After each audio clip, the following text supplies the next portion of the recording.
أحمد يا حبيبي يا حبيبي سلام عليك salam alaika. Pada hari ini Jumat berlipat ganda pahalanya,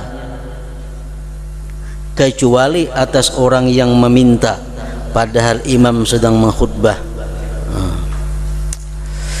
Angka 6, sedekah disunatkan pada hari ini khusus karena sedekah pada hari ini berlipat ganda pahalanya, kecuali atas orang yang meminta padahal imam sedang mengkhutbah. Imam sudah mengkhutbah, cilingan beredar, kada perlu diisi lagi. Kenapa? Karena mengganggu.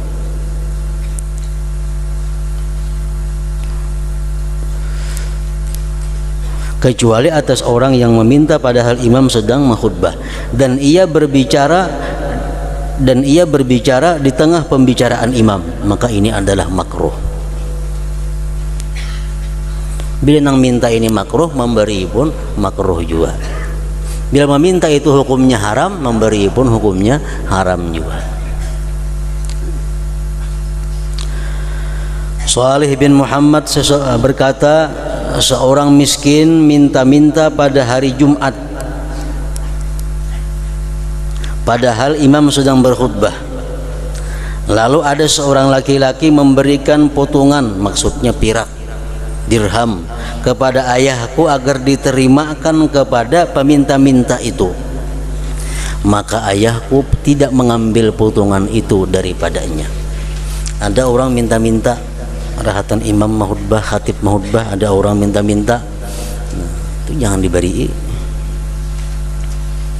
Ibnu Mas'ud berkata, apabila seseorang minta-minta di masjid, maka ia berhak untuk tidak diberi, baik hari Jumat, baik bila orang minta-minta di masjid, berhak untuk tidak diberi. Dan apabila ia minta atas Al-Quran yang dibacanya, maka jangan kamu beri. Di intang jambatan duduk sambil mengaji, tangan menanai na kopiah, itu jangan diberi.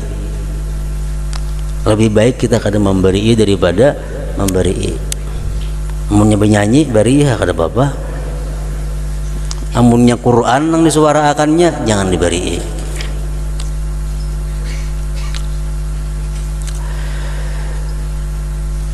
Dan apabila ia minta atas Al-Quran yang dibacanya, maka jangan kamu beri.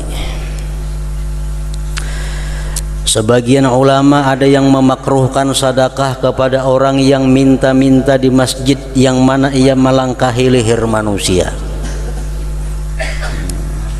kecuali orang itu minta dengan berdiri atau duduk di tempatnya tanpa melangkah. Nah itu ayo jangan memberi. Amun kada diberi kada apa-apa juga, karena inya bandak di masjid. Ka'bul Ahbar berkata, barang siapa yang menghadiri Jumat kemudian pergi dan bersedekah dengan dua sedekah yang berbeda jenis, misalnya inya bersedekah kupiah lawan selawar, inya bersedekah baju lawan tape, dua macam yang berbeda. Barang siapa yang menghadiri Jumat kemudian pergi dan bersedekah dengan dua sedekah yang berbeda, kemudian ia pulang dari masjid sampai ke rumah dan salat 2 rakaat, barang aja bacaannya sesudah Fatihah itu, dengan menyempurnakan rukuknya, sujudnya dan kekhusyuannya, kemudian ia membaca Allahumma inni as'aluka bismika bismillahirrahmanirrahim wa bismika alladzi la ilaha illa huwal hayyul qayyum la ta'khudhuhu sinatu wala naum. Hanya disebutkan hajat kita, mengapa nang kita minta kepada Allah. La ta'khudhuhu sinatu wala naum. Tuntung itu hanya sebutkan kepada Allah, ya Allah kabulkan hajat hamba ini sambat.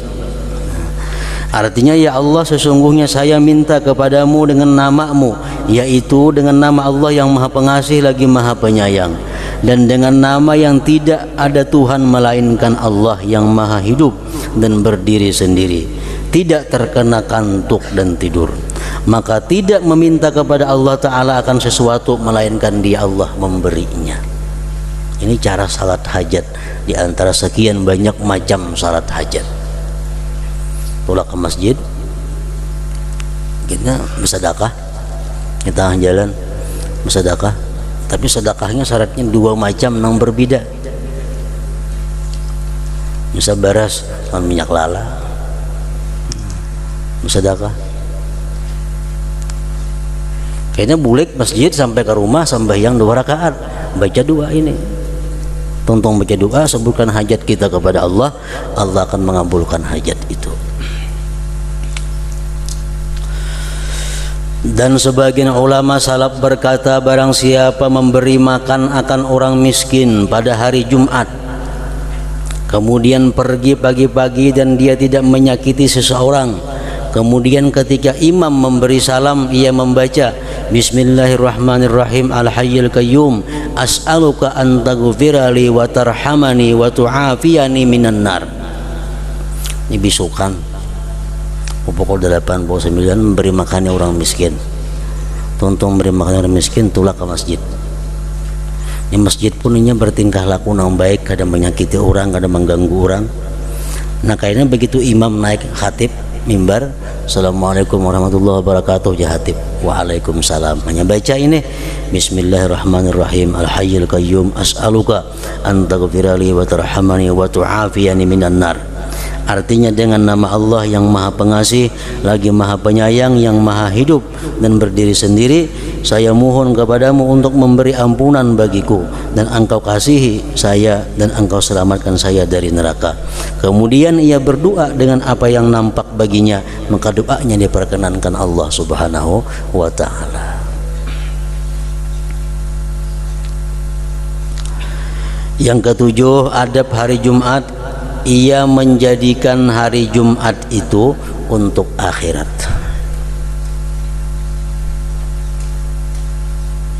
Banyak amalan-amalan hari Jumat kada kau lagi berjalan-jalan. Salawat 1000, istighfar 1000, tasbih 1000 dibaca, qul huwallahu ahad 1000.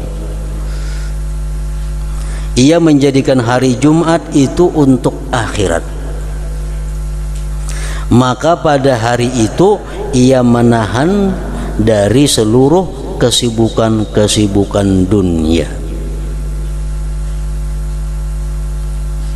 dan dijamin oleh Allah kalau kita kada bersibuk pada hari Jumat itu untuk urusan dunia, rezeki kita kada berkurang, bahkan ditambah pada hari yang lain dengan berkah-berkahnya.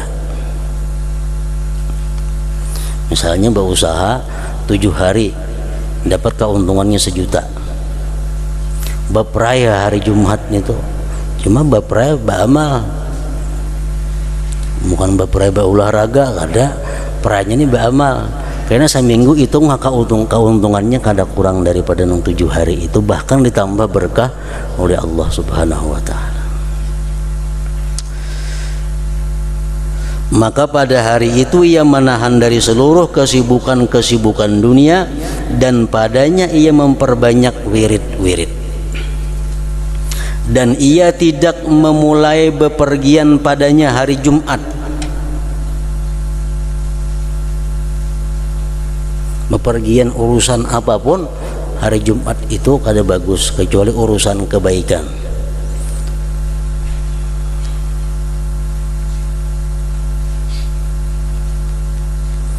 Telah diriwayatkan annahu man safara fi lailatil jumu'ati da'a alaihi malakahu.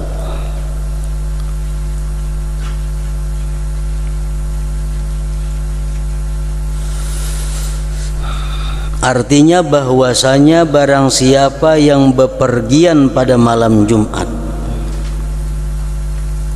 maka kedua malaikatnya mendoakan mudarat atasnya. Kedua malaikatnya maksudnya malaikat kiri kanan kita, mendoakan kita dapat bala, mendoakan kita celaka kalau kita musafirnya malam Jumat.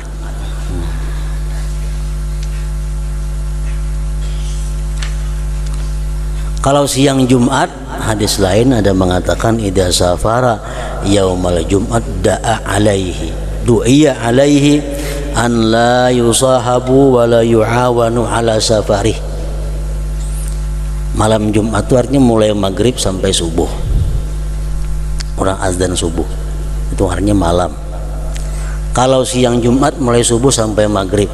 Nah, bila kita musafir malam Jumat, malaikat mendoakan kepada Allah mudahan kita dapat celaka, mudahan dapat bala bencana dalam perjalanan ini. Kalau kita hari Jumatnya musafir untuk urusan-urusan keduniaan, nah, malaikat mendoakan kepada Allah agar dia jangan disertai rahmat-Mu ya Allah, dan jangan ditolong apabila dia mendapat kesusahan-kesusahan dalam musafir itu.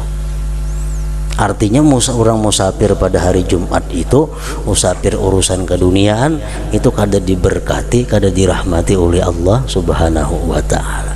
Jadi mau kada mau harus dirubah kalau kebiasaan musafir hari Jumat. Kenapa? Karena kada ada berkahnya. Orang berusaha musafir hari Jumat bertukar barang kada ada berkahnya. Usaha itu kada dapat berkah. Bila usaha ini kada dapat berkah, maka hasil dari usaha itu akan sulit untuk mendorong seseorang kepada ibadah, kepada kebaikan. Duit 10.000 nang beberkah, duit 10.000 nang beberkah ini akan mendorong kita untuk ibadah. Diulanjakan nasi bungkus duit 10.000 dimakan, kekuatannya itu untuk mendorong kita ibadah. Itu duit nang berkah. Duit nang kada berkah 10.000 umpamanya tukarakan nasi bungkus dimakan, ini mengarahkan kita kepada sifat, kepada maksiat, mengarahkan kita kepada hal-hal nang kada ada manfaat. Nah, itu gunanya berkah. Orang nang musafir siang Jumat kada ada berkahnya, didoakan oleh malaikat. Orang musafir malamnya makin banget lagi, mudah-mudahan dicelakakan oleh Allah.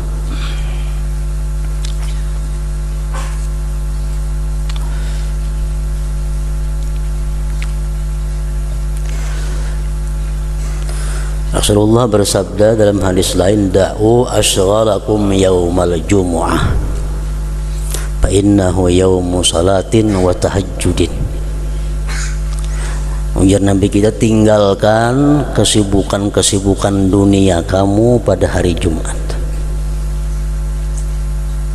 karena hari itu adalah hari untuk salat dan hari untuk bertahajud kepada Allah Subhanahu wa ta'ala.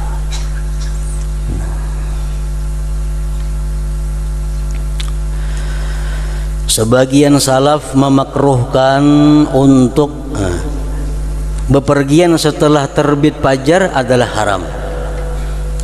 Hari Jumat tuh bepergian imbas sembahyang subuh itu haram hukumnya, kecuali kita mampu sembahyang Jumat di tengah jalan. Kecuali mampu sembahyang Jumat di tengah jalan. Amun pacang kita kada kawa sembahyang Jumat, kada boleh sama sekali musafir imbas sembahyang subuh Jumat itu.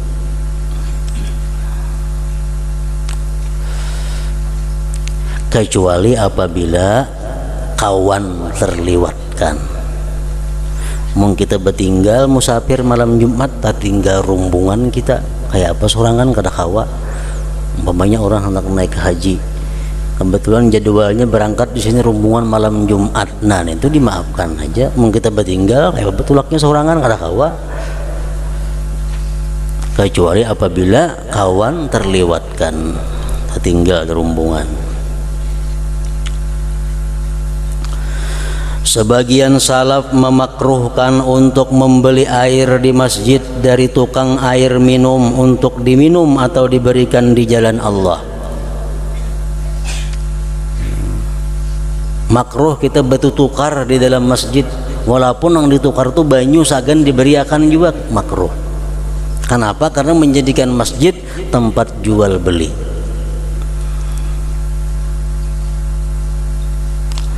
Sehingga ia tidak menjadi orang yang membeli di masjid, karena jual beli di masjid itu makruh.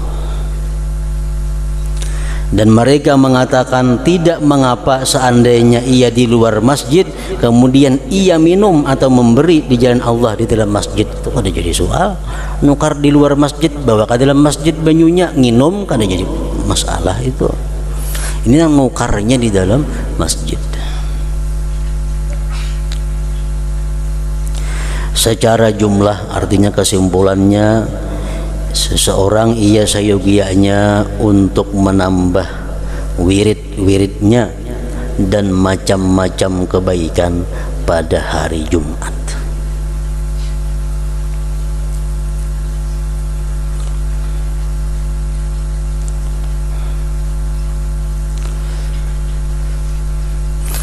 Kalau kita beribadah selain daripada salat khusus malam Jumat, itu kada jadi soal.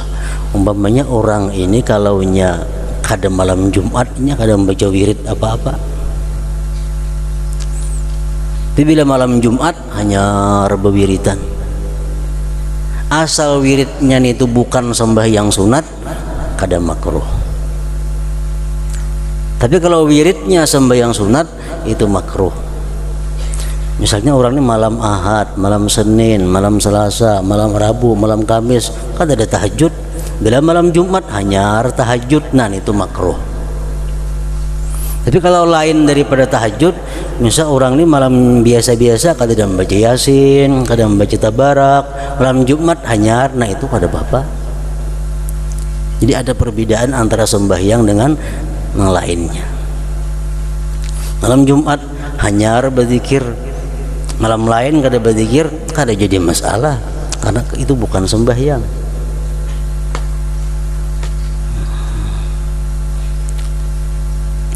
Secara jumlah ia sayogianya untuk menambah wirid-wiridnya dan macam-macam kebaikan pada hari Jumat. Nah, kecuali sembahyang tasbih itu khusus ada kelebihan kalau dikerjakan seminggu sekali pada hari Jumat tadi.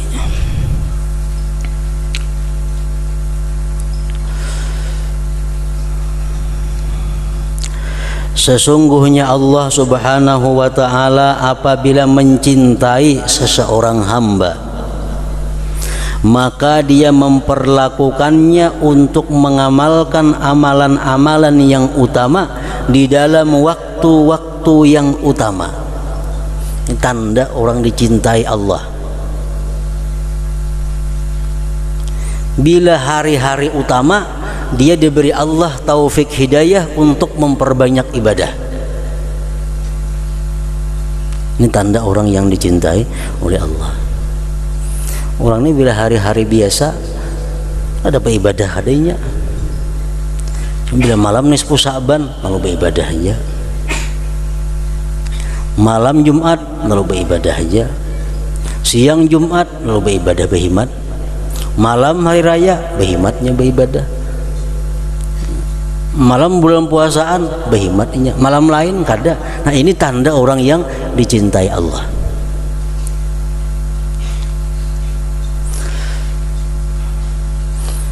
Sesungguhnya Allah Subhanahu wa ta'ala apabila mencintai seseorang hamba, maka dia perlakukannya untuk mengamalkan amalan-amalan yang utama di dalam waktu-waktu yang utama. Dan apabila dia Allah memurkainya seorang hamba, maka dia memperlakukannya untuk mengamalkan perbuatan-perbuatan yang buruk di dalam waktu-waktu yang utama. Kalau orang ini dikehendaki Allah celaka, bila malam Jumatnya gawe maksiat, malam hari raya berbuat maksiat, berbuat yang sia-sia, malam lain berbaik-baik, malam Jumat lo kada baik kelakuannya, Malam hari raya kalau kada baik kelakuannya, malam-malam yang utama itu hingga gawiannya maksiat. Nah ini tanda alamat orang ini orang yang celaka,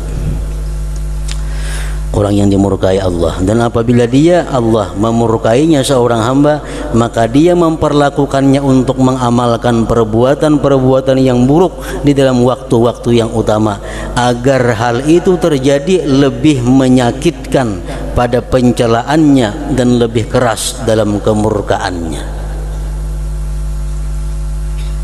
Karena orang itu terhalang dari berkah waktu dan yang menghancurkan kehormatan waktu. Bulan Ashhurul Hurum contohnya, bulan-bulan yang sangat dimuliakan Allah, bulan di mana dosa-dosa dilipat gandakan oleh Allah, amalan-amalan kebaikan dilipat gandakan juga pahalanya. Rajab contohnya, Dzulqa'dah, Dzulhijjah, Muharram. Nah bila 4 bulan ini baik kelakuannya, kenapa? Ini bulan yang dimuliakan Allah. Nah ini orang dicintai Allah subhanahu wa ta'ala.